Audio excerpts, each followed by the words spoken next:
তুমি যদি ফেসবুকে ভিডিও পোস্ট করো অথবা রিল পোস্ট করো এবং তুমি যদি নতুন হয়ে থাকো, তাহলে এই ভিডিওটি অবশ্যই শুরু থেকে শেষ পর্যন্ত তুমি দেখো, তাহলে তোমার উপকার হবে। যারা মিউজিক ভিডিও তৈরি করে, ফেসবুকে পোস্ট করে, বিশেষ করে তাদের জন্য কিন্তু এই পোস্টটা।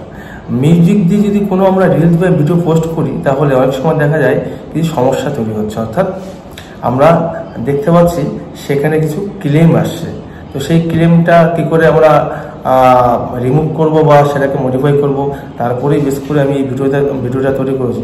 সম্প্রতি আমার একটা ভিডিওতে এসছে, তো তার জন্য ভাবলাম আমার যে অভিজ্ঞতা হয়েছে বা আমি যে অভিজ্ঞতা সঞ্চয় করেছি সেটা আমি তোমাদের সঙ্গে শেয়ার করি। সবাই একটু ভালো করে দেখো এবং মনে দেখো।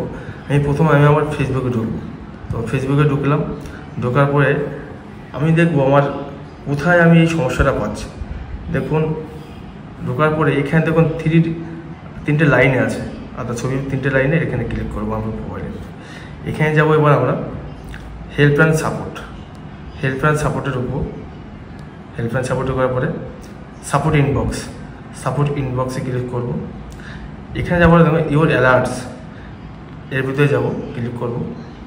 ইউর অ্যালার্টস ভিতরে যাওয়ার পর দেখবেন আমার অনেকগুলো কপিরাইট আছে, এর ভিতরে কমপ্লেন আছে, সেগুলো আমি পরে বলবো। রিসেন্ট যে এসছে 26শে মার্চ দেখুন দেখা আছে।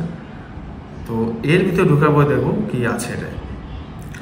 এর ভিতরে ঢোকার পরে দেখো আমি একটা ভিডিও পোস্ট করেছিলাম, সেই ভিডিওতে এসছে your video has new updates to review. Case number দেওয়া আছে, লেখা আছে this video is sharing add revenue with music rights owners. অর্থাৎ আমি এই ভিডিওতে যে মিউজিক আমি অ্যাড করেছি, সেই মিউজিকটা কোনো একটা যার মিউজিক সে ডিমান্ড করছে যে এই মিউজিকটা তার। সুতরাং এই মিউজিক যদি আমি এই ভিডিওর সঙ্গে চালাতে থাকি, তাহলে তার রেভিনিউ সে ডিমান্ড করছে। তো এবার দেখুন নিচে সি ডিটেলস লেখা আছে, তো এই সি ডিটেলসে আমরা প্রেস করব।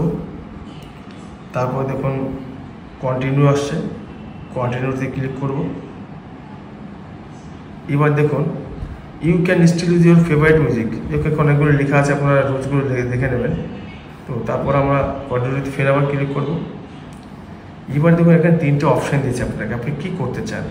What would you like to do, তুমি কী করতে চাই দেখো।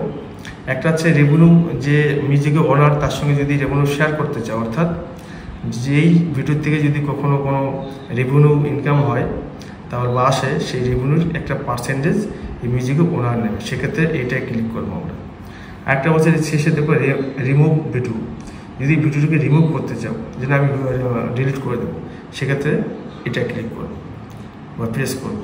আরেকটা দিয়েছে সাবমিট ডিসপিউট, অর্থাৎ যদি তোমার মনে হয় যে না ভিডিওটা আমার নিজের, মিউজিকটা আমার নিজের, তারপর কেউ কমপ্লেন করেছে, সেক্ষেত্রে কিন্তু এটা করতে হয়। কিন্তু যেহেতু আমার মিউজিকটা অন্য একজনের, আমি এটাকে তার সঙ্গে রেভিনিউ শেয়ার করবো, তার জন্য এটাকে প্রেস করলাম। প্রেস করার পরে কন্টিনিউ করবো।